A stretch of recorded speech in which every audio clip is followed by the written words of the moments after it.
Kenapa? Sampai ada riwayat yang mengatakan Imam Ghazali sudah belajar begitu istimewa, sama gurunya disuruh kemana? Disuruh ke sawah. Gak taunya dia di sawah itu bertemu dengan seorang yang biasa.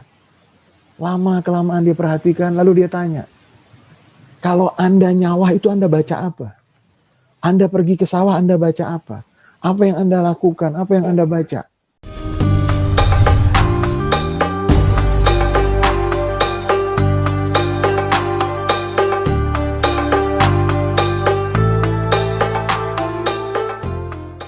Di antara para ulama, di majelis ulama ada yang rijalullah, orang-orang yang dekat kepada Allah, yang apabila mereka meminta dikabulkan oleh Allah.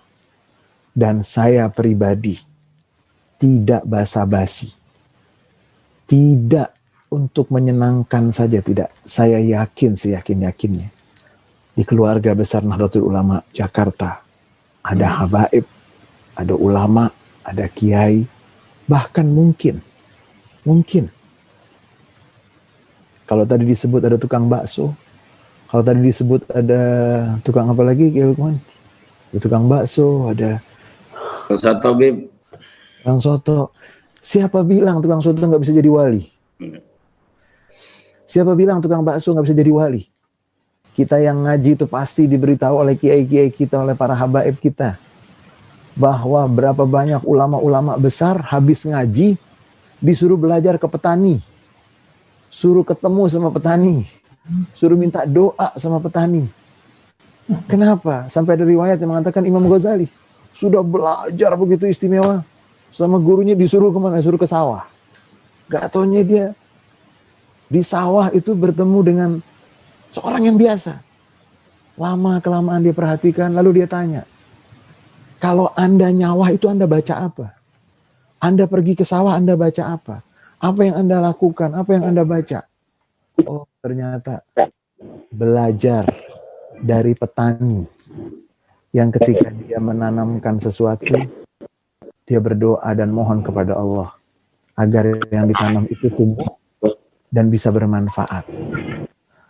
Saya yakin-yakinnya di antara keluarga besar Nahdlatul Ulama DKI Jakarta banyak yang rijalullah, banyak yang safwatullah. Almarhum Syahid Al-Ustadz Dr. Muhammad Said Ramadhan Buti alaihi rahmatu wa ridwan. Di dalam salah satu pidato beliau pernah berikan judul pidatonya, Mata yakunul maut musibah wa mata yakunul maut hadiyah. Kapan kematian bisa menjadi musibah dan kapan kematian bisa menjadi hadiah.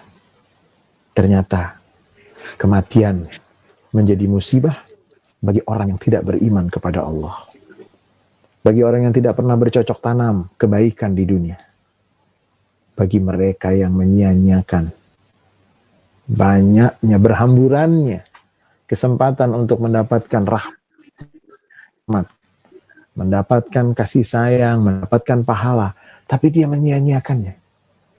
Kematian untuk dia adalah musibah. Mata yakunul maut hadiyah.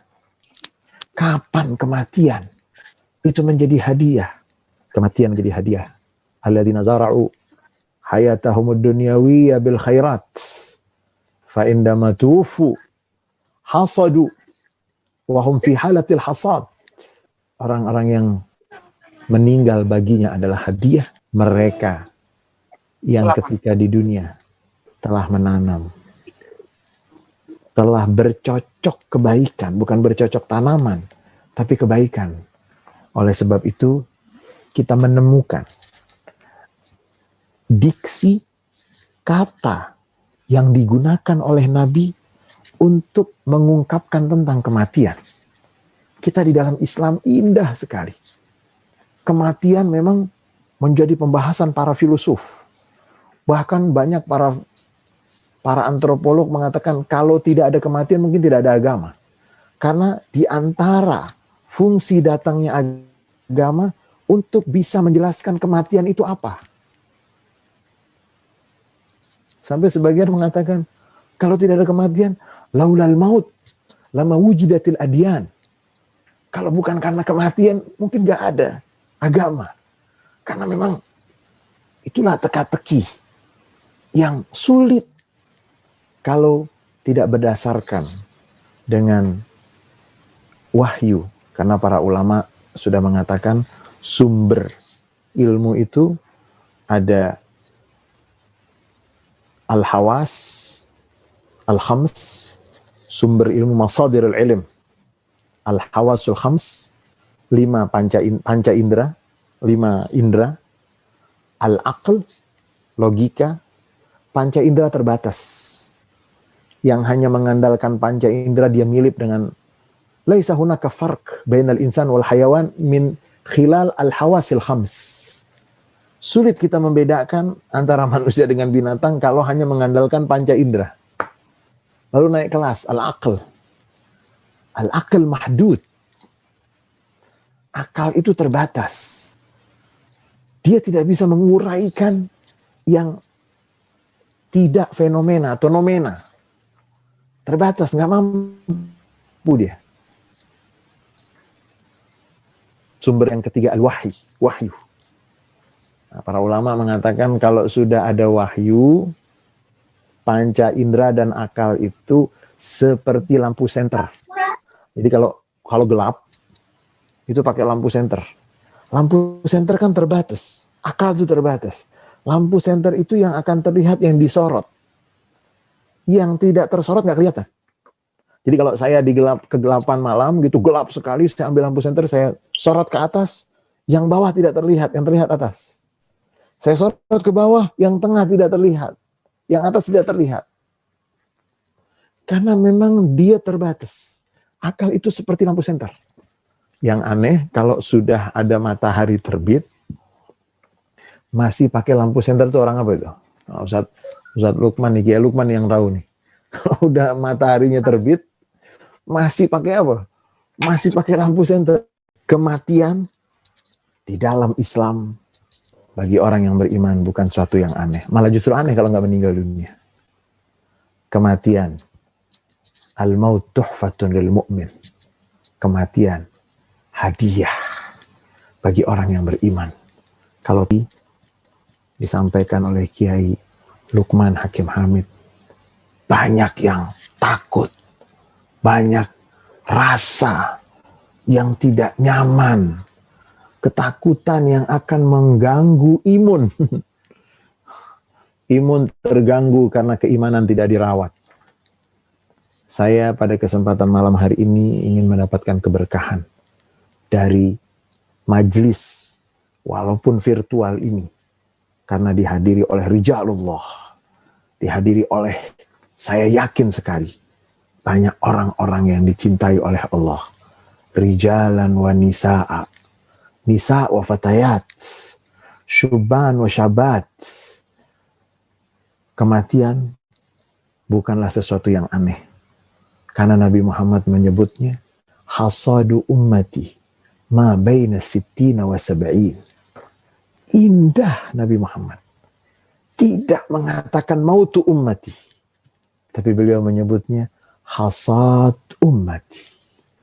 Panennya umatku. Silahkan tanya kepada siapa saja yang pernah menjadi petani atau bertani. Masa yang paling dinanti-nantikan oleh setiap petani adalah masa panen. Tidak ada petani yang takut dari panen. Kecuali petani yang aneh. Petani yang baik, dia akan menunggu dan menanti-nantikan panen. Al-Quran juga ketika berbicara tentang kematian, Al-Quran menggunakan beberapa kata. Yakin. Wa'bud rabbaka hatta ya'tiyakal yaqin. Al-maqsud minal yakin al-maut. Wal muradu minal yaqini al-maut. Sembahlah, beribadahlah kepada Tuhanmu sampai datang kepadamu yakin. Kenapa kematian disebut yakin? Segala sesuatu boleh kita ragukan. Yang tidak boleh diragukan, saya, Anda, dan kita semua akan meninggal. innaka mayyitun wa innahum. Kalau ada yang pantas untuk berumur panjang, tidak meninggal, baginda Nabi Muhammad SAW.